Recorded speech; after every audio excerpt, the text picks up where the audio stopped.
So we're going to get started with Dorothy Ogden and Delores Carlito with their first short talk, a framework for data visualization, foundations, and threshold using concepts.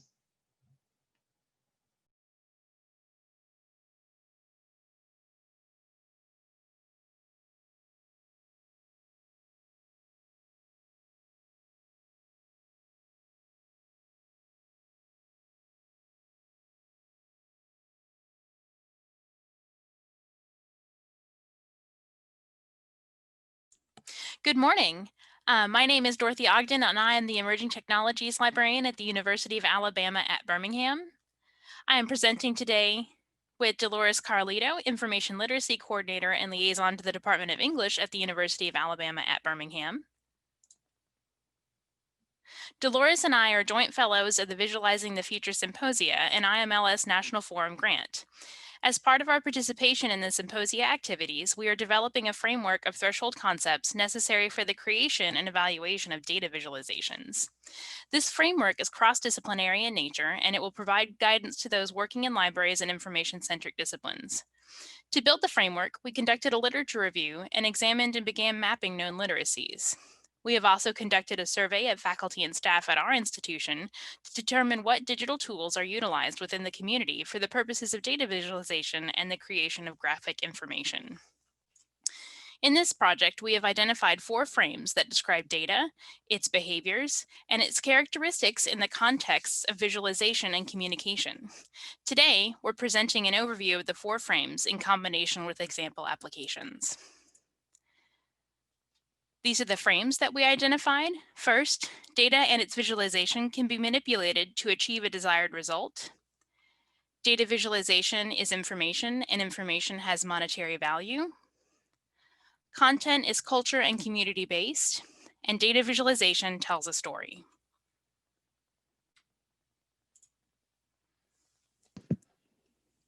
Hi, I'm Delores Carlito, and I'm going to discuss some of our findings. The first one we found was that data and its visualization can be manipulated to achieve a desired result, because data is an information object unto itself. It can be manipulated to achieve a positive result, such as conveying information, or a negative result, such as promoting disinformation or fake evidence, using fake evidence. Users must not only be creators, but they have to be critics. With data visualization, the data can take on representational and generative properties with the dissemination of knowledge.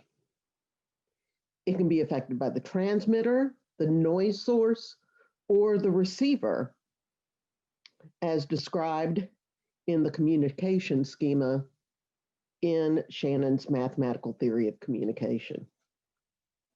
So what this means is that there are layers of meaning to any data visualization, because visual cues such as font, color, organization can affect how it's understood and whether it's perceived as being valid or not.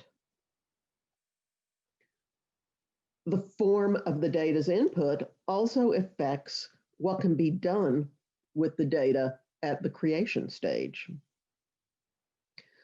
So bias can affect how it's interpreted, and therefore it must be viewed in context. And Dorothy has an example of this.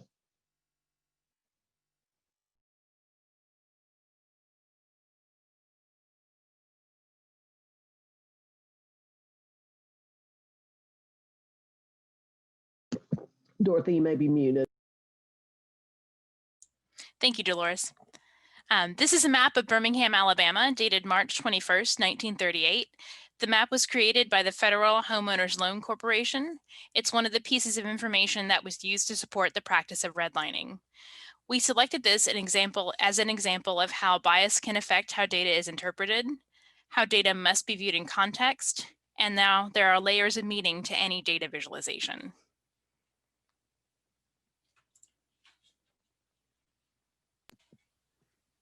Thank you. Second thing we found is that data visualization is information, and having or not having information has a monetary value. Frederick Douglass had the idea, wrote that freedom comes from reading. And this must be extended to not just print context, but in other forms of communication. Information is now currency and therefore has a monetary value. It is a currency of power, and we can achieve emancipation through a literary process. The gaps between the haves and the have-nots are being broadened by a lack of data literacy and an understanding of how this affects their ability to interpret this data. It affects how they understand it, and they don't know how much it affects what they don't understand. So what this means is that financial success can be determined by access to and an understanding of this information, the way it's visualized, and the information itself may be presented to monetarily reward one social group or another. Information in the form of data is the foundation for automated decision-making. Automated decision-making is the next wave of technology innovation, but the ability to build models that are meaningful is limited by an individual's ability to understand the meaning of both the model and its output. Therefore, a data visualization can be made to fit any model with enough manipulation. Dorothy? And the illustration we've chosen for this is an interactive map developed at the Georgia Institute of Technology that provides an estimate of the risk of attending events based on the number of attendees and the location of the event. And if you want to go to that website, this is a real-time tool that's publicly available. You can use the slider to choose from anywhere between 10 to 1,000 attendees, and then zoom in on a particular location of the country to see the assessed risk. In the screenshots I've provided for you, I was looking at the risk of attending events in Jefferson County, Alabama, where the University of Alabama at Birmingham is located. This map illustrates potential uses of data to inform decision-making about travel, hosting or planning events, planning other activities, or even moving to an area. This is an example of data as a currency of power and information in the form of data as the foundation for automated decision-making.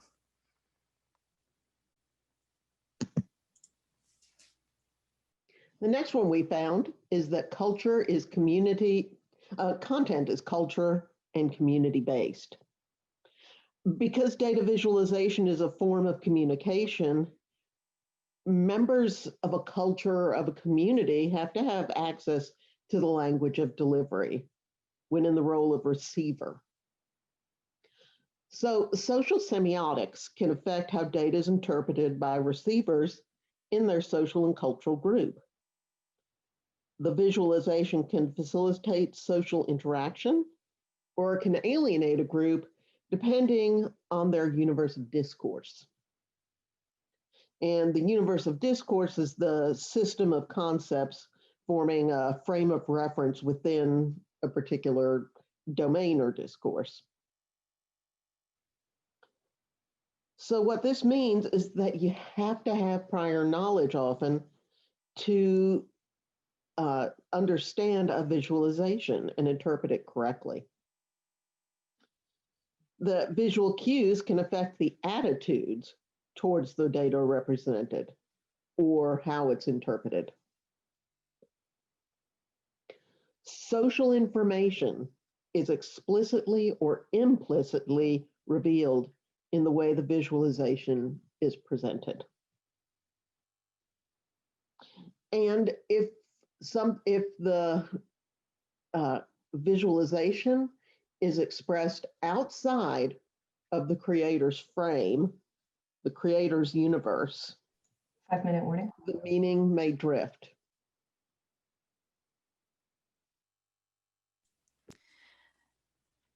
This is a visualization of the mergers and acquisitions by ProQuest from 1980 to 2020. We selected this as an example to share as our frame of reference for the meaning of the content is unique due to professional backgrounds. We knew for this conference, we were presenting to a large group of librarians, or mostly librarians. And as information professionals in that area, we have all likely encountered a ProQuest product or service in our professional lives and have developed opinions of those products and the company that will influence the ways we interpret this visualization. This is an illustration of how social semiotics can affect how data is interpreted by receivers in their social and cultural group, that group today being librarians and information professionals. It's also an illustration of how prior knowledge can be necessary to interpret visualizations and how the meaning of content may drift when content is experienced outside of the original creator's frame. Our final finding was that data visualization tells a story. Humans like story. We relate to the world through story. And you can see that in commercials, YouTube videos, tweets. Data visualization is a rhetorical argument with visualization, form, and data as its content. The term data storytelling may be used to define communication through visualizations because people hear statistics, but they feel stories. So that means that visualization can reinforce previous knowledge or be used as a rhetorical device. And it's a form of multimodal rhetoric. And multimodal rhetoric combines visual, data, oral, and information tools to produce a message. And depending on the tools you use, not just in the visualization, but if you're presenting it in a form of multimodal, another multimodal form, it can all affect the message that is delivered. 3-minute warning. In our last illustration, we've got screenshots of an interactive visualization that provides information on Facebook ad spending over time by the campaigns of Joe Biden and Donald Trump during the 2020 presidential election. This is an example of how visualization can reinforce previous knowledge or be used as a rhetorical device. And it's also an example of visualization as a form of multimodal rhetoric, combining visual, data, and information tools to produce a message, in this case, the passage of time in addition to the monetary spending. Okay, so our implications are that the creator has several roles. They're a user, they're a designer, they're a creator, they're a presenter, they're a communicator, and they have to be able to recognize their own biases when creating and others when reading. That visualization is an evolving skill, and it requires practice that applies across disciplines. It's not just a STEM skill. Humanities, business, social sciences are all using data visualizations. So everyone must be aware of its implications. And why a library? Because our job is to facilitate proficiencies.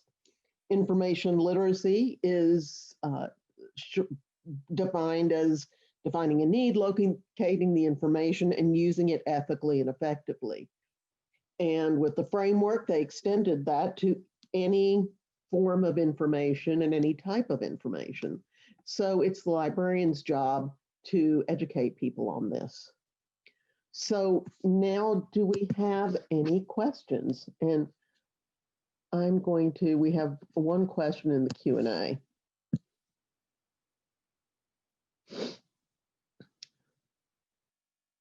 Yeah, so I'm actually going to read that question out loud if that's okay. Okay, thank you. Yeah, so Kalila says, I'll put the end at the beginning. She says, hola, Delores. She also says, this is a wonderful presentation. I'm really glad that you're directly addressing the importance a critical context-based framework for data viz literacy and data literacy in general. In what ways can we implement these approaches to our instruction, from one-shots to workshops where we don't have a lot of time? Hola. Well, you have to do it in bits and pieces, and you can't do it all alone. You can't do it within the idea of data visualization. So when you're teaching skills, say just research, just a general research, let's say a composition class, a 101 class, when you're teaching them about locating information and reading information and assessing information, include data, because people tend to think that, or at least students and the younger ones tend to think that if it's in a number, then it's correct. And if it's in a chart, then it's just number correct times 2.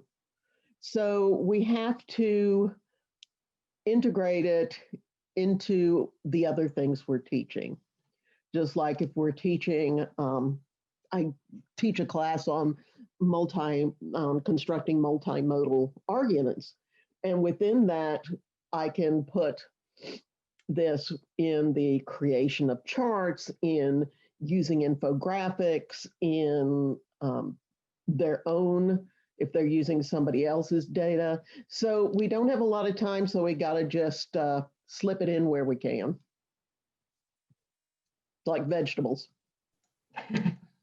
Alrighty, we have another question from Dana. What is your plan for the framework and how will you disseminate it for a wider audience? Dorothy and I are working on an article. Dorothy, anything else? Nothing to add except just to reiterate what Delores said about baking it into your other instruction. I've done instruction several times now about making scientific posters, and that's usually for fellows or people who are newer to the research process. And we cover some of the same topics in terms of not assuming that because something is a number, it's correct, checking numbers, checking the data source that was used to create a visualization, and even not assuming that an example data visualization is the correct one to use to convey a particular message. So going back to that idea about frame and how meaning can drift. Thank you. Alrighty, I don't see any more questions. If you have questions, you can pop those into the Q&A or question and answer box.